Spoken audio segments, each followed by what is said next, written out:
안녕하십니까. 저는 2051 이동원입니다. 행복한 국어 시간에 예독 선생님에 대한 수업을 열심히 듣던 예독 선생님이 저에게 매우 매력적으로 다가왔습니다. 그리고 김혜인 선생님의 영어 독서 시간에 여러 가지 외국 문학적 작품도 접하였습니다. 이 과정에서 저는 지적 호기심이 생겨서 외국 문학과 한국 문학의 여러 가지 차이점에 대해 탐구해 보려고 합니다. 이번 연구는 한국 고전 문학과 서구 현대 문학의 대조적 특성을 파악하자 시작됐습니다. 예독 선생님은 조선 후기 한문소설로 유교적 가치관을 바탕으로 한 이상적 인물상을 제시하며 어린 왕자는 20세기 프랑스 문학으로서의 현대 문명에 대한 철학적 성서를 담고 있습니다. 두 작품을 통해 동서양 문학의 서로 다른 접근 방식과 공통된 인간적 가치를 탐구하는 것을 목표로 설정하였습니다. 먼저 예덕 성지와 외문과 현대어 번역본을 함께 검토하여 조선 후기 사회 문화적 배경과 요구 사상의 영향력을 파악하였습니다. 어린 왕자의 경우 한국어 번역본과 함께 원작의 프랑스어 표현과 상징적 의미를 분석하였습니다. 작품의 주제 의식, 서사 구조, 인물 설정, 문체적 특징을 중심으로 비교 분석들을 마련하였습니다. 두 작품의 비교를 위해 다음과 같은 분석 기준을 설정하였습니다. 첫째, 주제 의식 측면에서 각 작품이 추구하는 가치관과 인생관을 비교하다. 둘째, 서사 구조 측면에서 이야기 전개 방식과 갈등 구조를 분석하였다. 셋째, 인물 형사가 측면에서 주인공의 성격과 행동 양상을 검토하였다. 넷째, 문체와 포용 기법 측면에서 각 작품의 언어적 특성을 살펴보았다. 예덕성 생전의 연구를 위해 조선 후기 한문술 연구소와 유교사상 관련 논문을 참고하였습니다. 특히 이 작품이 지닌 교육적 성격과 이상적 인물상의 구현 방식에 주목하였습니다. 어린 왕자가 분석을 위해서는 생텍 쥐페리의 다른 작품과 20세기 프랑스 문학의 특성을 함께 고찰을 했습니다. 또한 두 작품 모두 각각의 문화적 맥락에서 어떤 의미를 갖고 있는지 사회 문학적 배경을 조성하였습니다. 예덕성 생전은 조선 후기 유교적 이상인물의 전형을 제시하는 것이 핵심 주제로 개인의 도덕적 삶을 완성을 통해 사회적 조화라는 유교 사상의 근본 이념을 부여합니다. 주인공 예덕은 효행의 실천을 통해 가정 내에서의 도덕적 완성을 보여주며 형제 간의 우애를 통해 가족 공통체의 화합을 이룹니다. 한국적 성취에서는 단순한 지식 습득을 넘어서 인格완성을 위해서 수양의 과정으로 학문을 바라보는 유교적 학문관을 제시합니다. 특히 관직 생활에서 보여주는 청렴함과 백성을 위한 봉사의지는 공직자의 이상적 모습을 형성한 것으로 개인적 이익보다 공공의 이익을 우선시하는 유교적 정치 철학을 반영합니다. 이러한 가치체계는 수신, 재가치, 국평천하라는 유교적 이상 실현의 단기적 과정을 충실히 보여주며 개인의 완성이 곧 사회 전체의 완성으로 이어진다는 상상적 기반을 드러냅니다. 또한 작품 전반에 나타나는 예덕의 행동 양식은 조선사회가 추구했던 군대상의 구체적 실현으로 당시 지식인 계층이 지향해야 할 삶의 모델을 제시하는 교육적 기능을 담당합니다. 어린 왕자는 20세기 산업화와 현대 문명의 발달 과정에서 인간이 잃어버린 본질적 가치들에 대한 깊이 있는 성찰을 주제로 합니다. 어린 왕자를 통해 제기되는 현대 문명에 대한 비판은 단순한 반문명적 관점이 아니라 진정한 인간적 가치가 무엇인지에 대한 철학적 탐구입니다. 작품에서 만나게 되는 여러 어른들, 허영심에 사로잡힌 사람, 숫자에만 매몰된 사업가, 권력에 집착하는 왕들은 모두 현대사회의 병리적 현상들을 상징적으로 보여줍니다.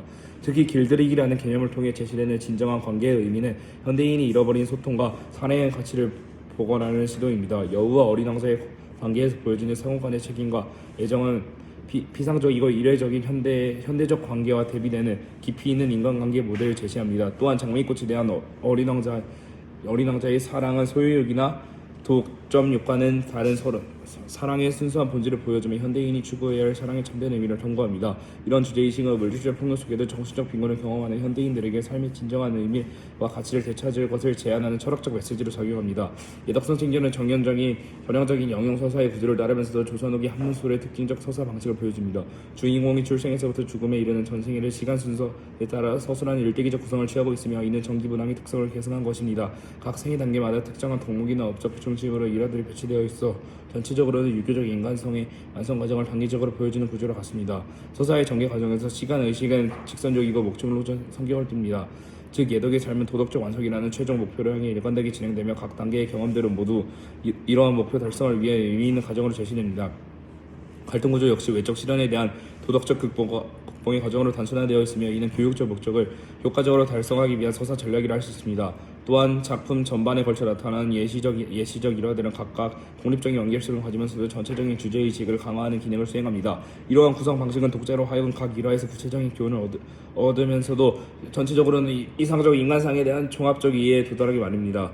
어린 왕자는 복합적인 액자소설 구조를 통해 현실과 환상을 과거와 현재를 자유롭게 넘나드는 독특한 서사 공간을 창조합니다. 사막이라는 현실적 공간에서 시작된 조종사와 어린 왕자의 만남은 이야기의 외적 추스를 이루며 어린 왕자가 들려주는 여러 별들의 경험담이 내적 소설을 구성합니다. 이러한 구조는 단순히 이야기를 전달하는 장치를 넘어서 현실 세계와 상상의 세계, 어른의 세계와 어린이의 세계 사이의 경계를 흐리게 만드는 효과를 낳는다. 각 별에서 만남은 시간적 순서보다는 주체적 연관성에 따라 배열되어 있으며 이는 작품의 우회적 성격을 강화합니다. 특히 공간의 이동이 내적 성장이나 깨달음의 과정에 되어 나타나는 점을 주목할 만합니다.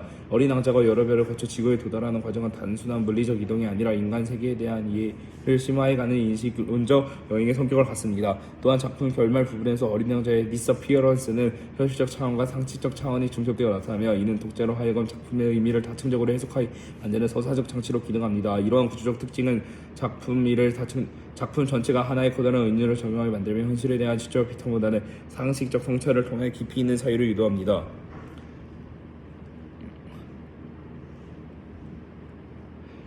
예덕선생전은 조선 후기 한문 소설로의 전형적 문체를 보여주는 작품으로 간결하면서도 격조 높은 한문체의 특징을 잘 드러내고 있습니다. 서사와 사전체의 영향을 받은 서술 방식은 객관적이고 권위 있는 어조를 유지하면서도 주인공의 덕기를 효과적으로 부각시키는 기능을 수행합니다. 특히 가정법과 미화법의 적절한 사용은 예덕의 인격적 완성도를 강조하는 동시에 독자들로 하여금 그를 이상적 모델로 받아들이게 만드는 수사적 효과를 거둡니다. 문장 구성에서는 대구법관 정청방이 차용되어 리듬감 있는 문체를 형성하며 이는 한 문항의 전통적 미학을 개선한 것입니다. 또한 정고의 적절한 인용을 통해 작품의 문학적 껍질을 높이는 동시에 유교적 강조안의 권위를 빌려 주제의식을 강화하는 효과를 얻습니다. 서사 전개에서는 직접적이고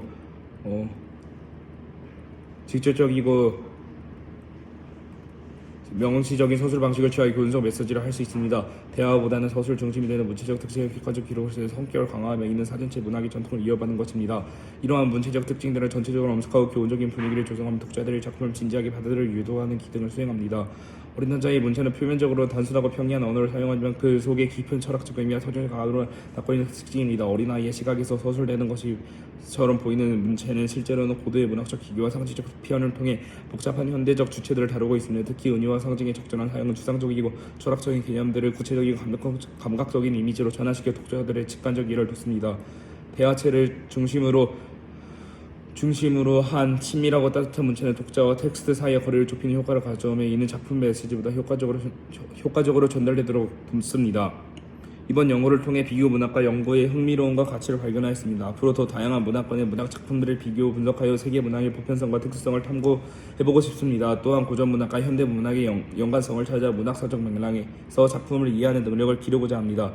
이러한 연구 경험이 문학에 대한 깊이 있는 이해와 비판적 사고력 형성에 도움이 될 것으로 예상합니다. 감사합니다.